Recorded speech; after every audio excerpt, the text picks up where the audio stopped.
वंदे मातरम। आज अपन विश्व का इतिहास, यहाँ पर यूरोप में राष्ट्रवाद का उदय और फिर यूरोप में राष्ट्रवाद उदय के कारणों पर प्रकाश डालेंगे। तो समझिए, राष्ट्रवाद एक ऐसी भावना है जिसमें व्यक्ति की उच्चतम निष्ठा राष्ट्र के प्रति समर्पित होती है।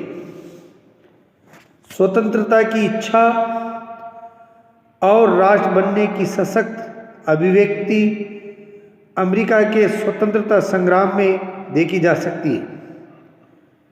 राज्य की यूरोप में पहली स्पष्ट अभिव्यक्ति 1789 में फ्रांसीसी क्रांति के साथ हुई। इस क्रांति ने ही राष्ट्रवाद को यूरोप में प्रसारित करने में मुख्य भूमिका निभाई। 18वीं सदी के मध्य यूरोप के मानचित्र को देखते हैं तो उसमें राष्ट्र राज्य नहीं मिलता। यूरोप विभिन्न राजशाहियों, डचियों और कैंटिनों तथा छोटी छोटी राजनीतिक इकाइयों में विभक्त था, जो मजहबी आधार के लिए हुई थी तथा जिनके शासकों के स्वागत क्षेत्र से पूर्वी और मध्य यूरोप निरंकुश राजतंत्र के अधीन था और इन क्षेत्रों में तरह तरह के लोग रहते थे। वे अपने आप को एक सामूहिक पहचान या किसी समान संस्कृति का भागीदार नहीं मानते थे। वे अलग अलग भाषाएं बोलते थे और विभिन्न नस्लीय समूह के सदस्य थे। जैसे हब्सबर्ग साम्राज्य में कुलीन वर्ग में जर्मन भाषा बोलने वाले ज़्यादा थे, तो लॉम्बार्डी और वेनेशिया में इतालवी भाषा तथा हंगरी में आधे लोग मैग्यार भाषा बोलते थे, जबकि बाकी लोग विभिन्न बोलियों का इस्तेमाल करते थे। गल्सिया में कुलीन वर्ग पोलिश भाषा बोलता था। ऐसा फर्क राजनीतिक एकता को आसानी से बढ़ावा देने वाला नहीं था। इन तरह तरह के समूह को आपस में बांधने वाला तत्व केवल सम्राट के प्रति सबकी निष्ठा थी। अगला बिंदु है अपना यूरोप में राष्ट्रवाद के कारण। पहला कारण है मध्यम वर्ग का उदय। यूरोप में राष्ट्रवाद का जो महत्वपूर्ण कारण है वो मध्यम वर्ग का उदय। यूरोप में सामाजिक और राजनीतिक रूप से जमीन का मालिक कुलीन वर्ग वह सबसे प्रभुत्वशाली वर्ग था। ये वर्ग जनसंख्या के लिहाज से एक छोटा समूह था, जबकि यूरोप की अधिकांश जनसंख्या कृषक थी। पश्चिमी यूरोप में ज़्यादातर जमीन पर किराएदार और छोटे काश्तकार खेती करते थे, जबकि पूर्व और मध्य यूरोप में भूमि विशाल जागीरों में बटी हुई थी, जिस पर भूदास खेती करते थे। पश्चिमी और मध्य यूरोप में औद्योगिक उत्पादन और व्यापार में वृद्धि से शहरों का विकास, वाणिज्यिक वर्गों के उदय से एक नया सामाजिक समूह अस्तित्व में आया, जिसमें श्रमिक वर्ग के लोग, मध्यम वर्ग जो उद्योगपतियों, व्यापारियों और सेवा क्षेत्र के लोगों से बना था। इन वर्गों में कुलीन विशेष अधिकार की समाप्ति के बाद राष्ट्रीय एकता के विचार अधिक लोकप्रिय हुए थे। यह था आपका मध्यम वर्ग का उदय का विस्तार से वर्णन। अगला है यूरोप में राष्ट्रवाद का कारण का दूसरा कारण है उदारवादी राष्ट्रवाद। उदारवादी राष्ट्रवाद यूरोप में राष्ट्रीयता की भावना का पोषक उदारवाद एवं प्रजातंत्र ने किया। सामान्यतः उदारवाद का अर्थ मर्यादित स्वतंत्रता और समानता से। उदारवाद का लक्ष्य अधिकांश क्षेत्रों को नियंत्रण से मुक्त करना था। उदारवादी व्यक्तिगत स्वतंत्रताएं जैसे भाषण, लेखन, सभा संगठन तथा निजी संपत्ति की सुरक्षा को सुनिश्चित करना चाहते थे। राजनीतिक रूप से उदारवाद एक ऐसी सरकार पर जोर देता था जो सहमति से बनी हो। आर्थिक क्षेत्र में उदारवाद बाजारों की मुक्ति और चीजों तथा पूंजी के आगमन पर राज्य द्वारा लगाए गए नियंत्रण को खत्म करने के मध्य वर्ग की जोरदार मांग से संबंधित था। सदी के पहले भाग में जर्मन भाषी इलाकों को नेपोलियन के प्रशासनिक कदमों से अनगिनत छोटे छोटे प्रदेशों से 29 राज्यों का एक महासंघ बना। इसमें प्रत्येक राज्य की अपनी मुद्रा और नाप तोल प्रणाली थी। 1833 में हैम्बर्ग में से न्यूरेमबर्ग जाकर अपना माल बेचने वाले एक व्यापारी को 11 सीमा शुल्क से गुजरना पड़ता था।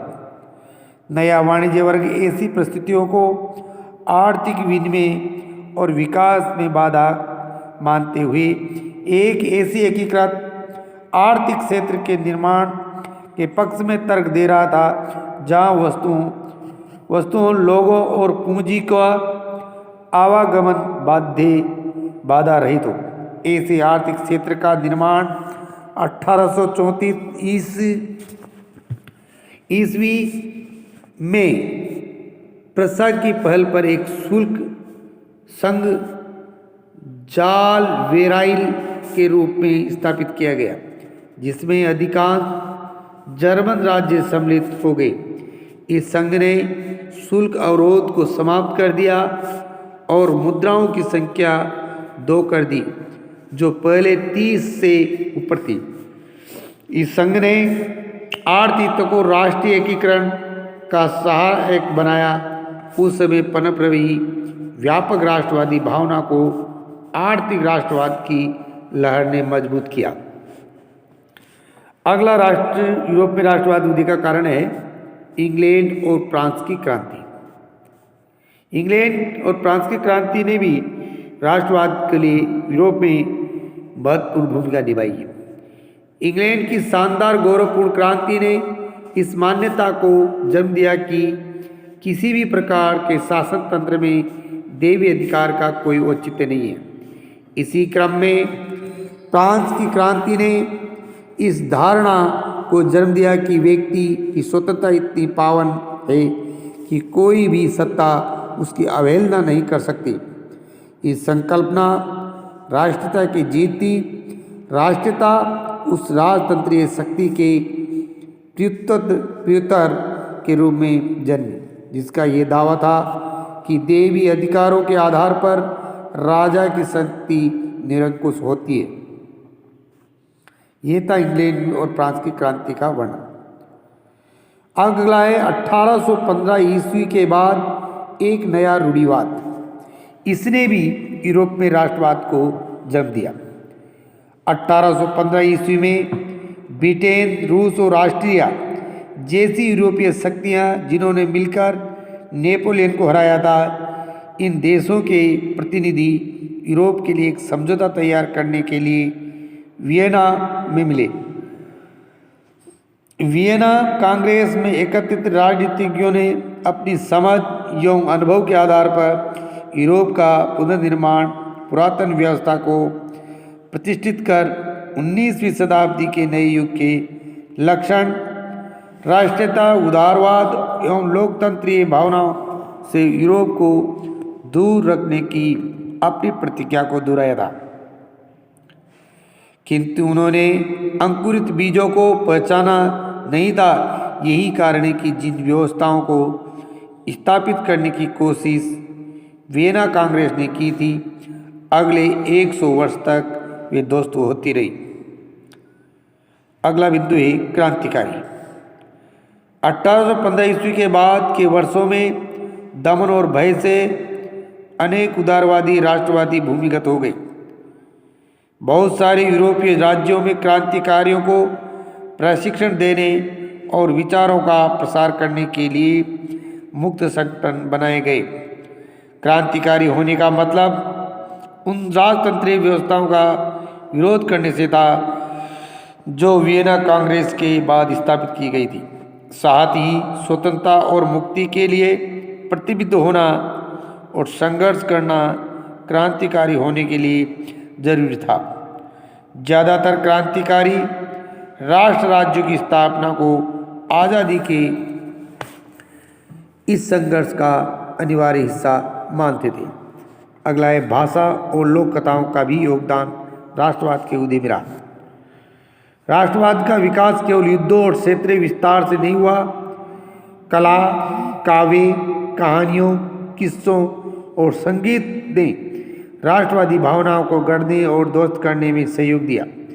स्थानीय बोलियों, स्थानीय लोक साहित्य के माध्यम से राष्ट्रीय संदेश को ज़्यादा लोगों तक पहुंचाना तथा राष्ट्रीय भावनाओं को जीवित रखा गया। भाषा ने भी राष्ट्रीय भावनाओं के विकास में महत्वपूर्ण भूमिका निभाई। रूसी कब्जे के बाद पोलिश भाषा का स्कूलों से बलपूर्वक हटाकर रूसी भाषा को हर जगह जबरन लादा गया। 1831 ईस्वी के रूस के विरुद्ध एक सशक्त विद्रोह हुआ जिसे आखिरकार कुचल दिया गया।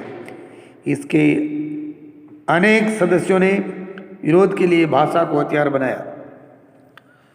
चर्च के आयोजनों और संपूर्ण धार्मिक शिक्षा में पोलिश का इस्तेमाल हुआ। पोलिश भाषा रूसी प्रभुत्व के विरुद्ध संघर्ष के प्रतीक के रूप में देखी जा सकती है और जाने लगी। यह था हमारे राष्ट्रवाद के उदय के कारण। अगला वीडियो में अपन औद्योगिक क्रांति और औद्योगिक क्रांति का अर्थ और उससे क्या परिवर्तन हुए और औद्योगिक क्रांति इंग्लैंड में क्यों प्रारंभ हुई, इसका वीडियो आपको देखने को मिलेगा। तब तक के लिए धन्यवाद।